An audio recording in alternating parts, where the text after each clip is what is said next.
David Chang is a wildly successful celebrity chef, but he's also his own worst enemy. From mental health struggles to family illness, tragedy has never been far from him. A major theme in David Chang's memoir, Eat a Peach, is the near-constant voice inside his head telling him he's an imposter. While growing up in Northern Virginia, his father pushed him to excel as a golfer at a time when few Asian kids were involved in the sport. He won 2 consecutive state championships in his age group, but by his early teens, his confidence fell apart. As he recalled, "Kids I used to destroy began to catch up and then surpass me. That embarrassment defined me for a long time." When Chang began gaining widespread recognition as a chef, it was almost impossible for him to acknowledge his own success. In 2007, he was nominated for Rising Star Chef of the Year at the James Beard Awards, but he could hardly bring himself to attend the ceremony. As he wrote, "I respected the awards deeply, I just didn't respect myself." He ended up winning the award, but he deflected the attention by drinking heavily.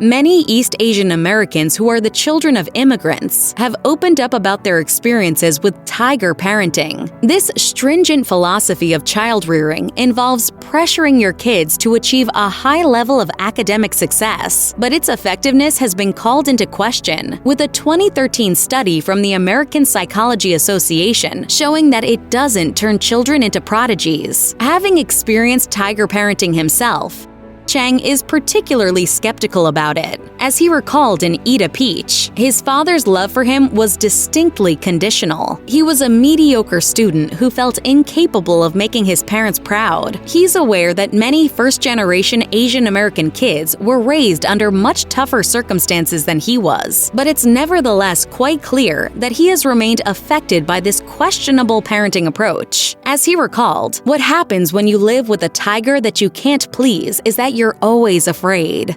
Too much criticism. The tiger parents. Chang has always liked Asian food, but he also felt a bit embarrassed over the smells of Korean cuisine that overtook his boyhood kitchen. In a soft act of defiance, he would eat chicken fingers, mozzarella sticks, and Hungry Man dinners when his mother and grandmother weren't around. As he got older, his complex feelings about race spread to more than just food. My brothers and I were like, we only want to eat, white people food. As Chang recalled in Eat a Peach, when he was in high school, he didn't feel like he was Asian enough to hang out with the other Asian students. And when he was in college, his white female classmates made it clear that they had no interest in dating Asian men. In general, it hasn't been easy for Chang to navigate the various intricacies of cultural influence in his life and society at large. Still, he understands the importance of paying respect to the places and people behind the food. In many ways, these personal experiences would eventually become extraordinarily useful in his culinary career.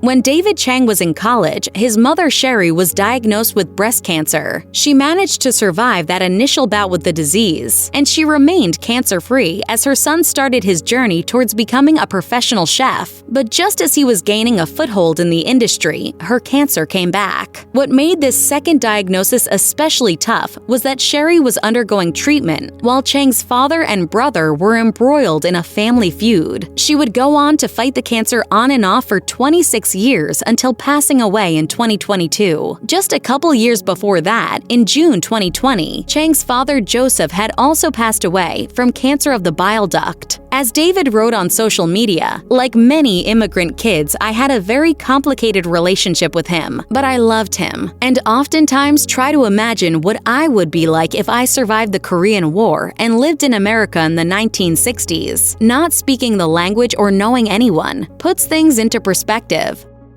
In his memoir, Chang described the origin of his first restaurant by writing, "Opening Noodle Bar had been a last-gasp attempt at finding my place in the world before giving in to darker impulses. Momofuku was my identity, and it was born of my depression. Dark thoughts had plagued Chang since high school, and they were a source of deep shame. He tried journaling his feelings only to be mocked by a classmate who found what he had written. Therapy and antidepressants were also points of embarrassment, so he blew them off and embarked on an aimless trip to Japan after college. He even eventually began to fixate on suicide. Chang was determined not to burden his parents with the shame of a child killing himself, so he vowed to make his death look accidental. He once rode his bike recklessly through Manhattan traffic. Another time, he fell through a glass table after a drinking binge and wound up in the ER. He even walked in front of a city bus. Eventually, he tried therapy and found a doctor he connected with. This was the first person he told about his ambition of wanting to open a restaurant that he'd developed after visiting Japan. As he recalled,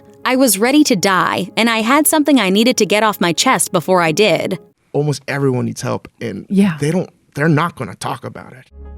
Chang has long maintained that he performs best when the odds are stacked against him, but his thirst for pressure hasn't always been healthy. In fact, it has sometimes allowed his ever-present anxiety to grow to dangerous levels. As he wrote in Eat a Peach, "I'd actually come to depend on the emotional and mental instability." Chang knew that the restaurant business thrives on controlled chaos and immense pressure, so he leaned into his extreme tendencies to succeed. This resulted in a dark situation in which he could embrace the very anxiety that threatened to flatten him. As he prepared to open his third restaurant, Co., he experienced panic attacks at work and even developed shingles. He was prescribed medications to deal with the physical and mental symptoms of his anxiety, but it didn't help that he was also drinking excessively. Chang has described the push-pull nature of his anxiety and drive to succeed by writing in his memoir, "You think a salmon really wants to swim upstream and die? They have no choice. That's how I feel too."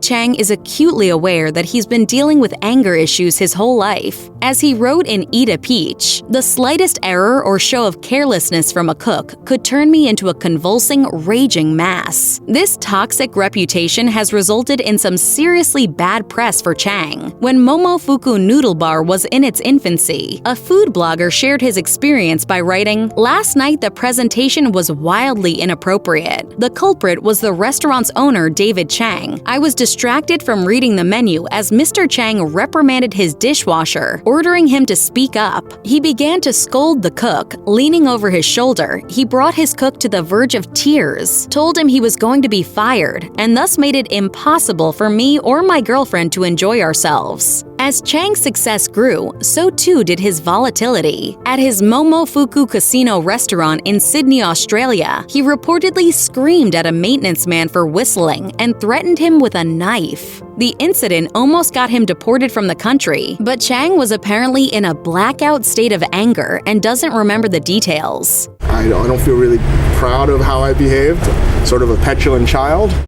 Chang has had the same psychiatrist since the early 2000s, but it took a while before he was given a concrete diagnosis: bipolar disorder with an affective dysregulation of emotions. His first experiences with mania happened when he was in Japan soon after college. As he wrote in his memoir, "I had boundless energy. I felt invincible. I finished War and Peace in a couple of days." But the dramatic lows were equally intense and sometimes lasted months, which contributed to Chang's suicidal ideation. He suffered in secret, but the effects of his bipolar disorder were nevertheless telling. When someone close to him died of an overdose days after Chang scolded him over the phone, it triggered a vicious cycle of ordering pizza late at night and gaining 50 pounds. On top of that, his affective dysregulation makes it so that he essentially can't tell his friends and enemies apart, while also serving as the driving force behind his anger.